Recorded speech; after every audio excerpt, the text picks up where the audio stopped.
Okey, yang mana gagal ujian komputer 3 kali, atau tak pandai nak membaca buku, atau tak boleh nak guna komputer, atau ada masalah pembelajaran, pada kad OKU tu dia kategori masalah pembelajaran atau slow learner atau lembam.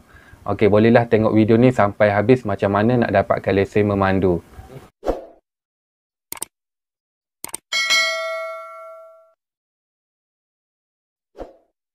Okey, Assalamualaikum warahmatullahi wabarakatuh dan salam sejahtera. Bertemu kembali di channel Aki Akmal, channel yang memberikan informasi berkenaan dengan urusan-urusan di kaunter JPJ. Okey, video kali ni saya nak terangkan macam mana 3 kategori, sama ada ujian komputer gagal 3 kali, atau kategori buta huruf, atau masalah OKU pembelajaran, macam mana nak dapatkan lesen memandu. Okey, yang pertama sekali saya nak minta maaf lah kepada yang bertanyakan soalan tetapi saya tak sempat nak jawab. Mungkin terlampau banyak ataupun soalan tu saya tak mampu nak jawab. Okey, dan satu lagi, kepada yang belum tekan butang subscribe, sudi-sudilah tekan butang subscribe. Okey. Okey, untuk 3 kategori ni saya nak terangkan satu persatu. Kemudian mana yang tak faham bolehlah tanya soalan di ruangan komen. Yang pertama sekali saya nak terangkan yang mana gagal ujian komputer 3 kali atau selebihnya. Tetapi paling kurang 3 kali, kalau gagal dia boleh ambil ujian bertulis. Okey, selepas pada contoh, okey, contoh katakanlah 3 kali ujian komputer dia gagal, dia terus ke sekolah memandu minta ujian bertulis. Okey, hanya ada sebulan sekali di sekolah memandu ada ujian bertulis. Bila dah lulus ujian bertulis, barulah dia boleh ambil lesen L dan belajar macam biasalah. Belajar kereta atau motor macam biasa. Itu kategori yang pertama, iaitu kategori yang gagal ujian komputer 3 kali. Okey, yang ni hanya layak untuk warga negara Malaysia atau PTM sahaja. Warga negara asing memang dia kena ambil ujian komputer sampai dia lulus. Okey, itu kategori yang pertama. Kategori yang kedua berkenaan dengan yang buta huruf atau orang tua lah, yang tak boleh nak membaca atau dari kecil lagi dia tak boleh nak membaca tapi tak ada kad OKU. Kalau ada kad OKU dia kategori lain. Yang ni kategori buta huruf sahaja. Okey, untuk buta huruf, yang pertama sekali dia perlu dapatkan pengesahan. Okey, borang yang dia guna adalah borang buta huruf. Dia tak sama dengan borang lembam. Borang lembam lain.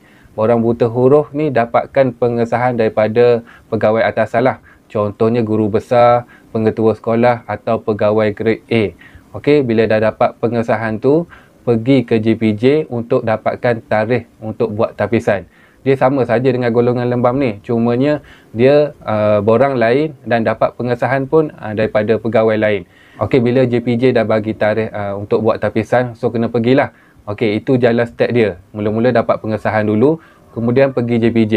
Okey, bagi kategori lembam yang ketiga, yang kategori 2 ni yang buta huruf. Kategori yang ketiga ni golongan OKU, tapi kategori kat OKU ni kategori lembam. Bukan kategori yang lain, hanya golongan yang lembam saja. Dia dekat kad OKU tu dia ada tulis kategori masalah pembelajaran. Yang ni mesti dapatkan borang dekat atas tu dia tulis golongan lembam. Bila dah dapat borang tu, pergi ke hospital untuk dapat pengesahan daripada doktor sahaja. Okey, hospital kerajaan, dia tak boleh hospital swasta. Bila dah dapat pengesahan daripada doktor tu, terus pergi JPJ minta tarikh untuk buat tapisan. Okey, bila dah dapat tarikh buat tapisan ni, pergilah JPJ untuk buat ujian perlihatan dan ujian warna. Dan satu lagi akan adalah interview. Dia jalan dia sama saja dengan kategori 2, cuma dapat pengesahan saja yang berbeza. Okey, bila dah lulus ujian perlihatan dan ujian warna, satu lagi ada interview. Okey, barulah dia layak untuk mendengar kursus khas KPP. Okey, bila dah dengar semua kursus tu, barulah dia boleh ambil ujian lisan. Okey, dalam pengambilan lesen memandu ni, sedia maklum kita ada 3 ujian. Yang pertama sekali ujian komputer, ujian bertulis dan ujian lisan. Okey, dalam 3 ni hanya ujian lisan lah yang paling senang.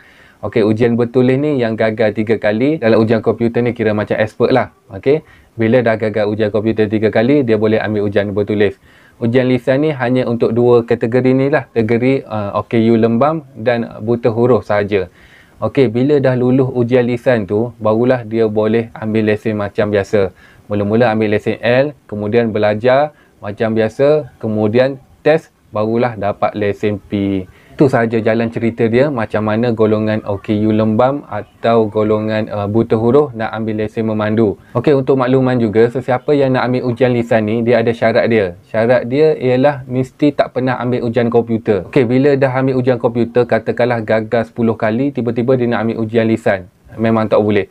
Syarat dia memang tak pernah ambil ujian komputer. Okey, itu syarat dia. Dan satu lagi makluman tambahan, sekiranya contoh dia ambil ujian lisan untuk motosikal, tiba-tiba dah lulus motosikal, dia nak ambil ujian kereta pula, hanya beli buku sahaja untuk tambah kelas. Untuk sedia maklum, JPJ dah ubah macam mana nak tambah kelas, hanya beli buku KPP sahaja. Dia tak perlu ambil ujian lagi, hanya beli buku dan tambah kelas. Kemudian belajar dan buat test JPJ. Itu sahaja berkenaan dengan macam mana golongan OKU, lembam dan golongan buta huruf nak ambil lesen memandu.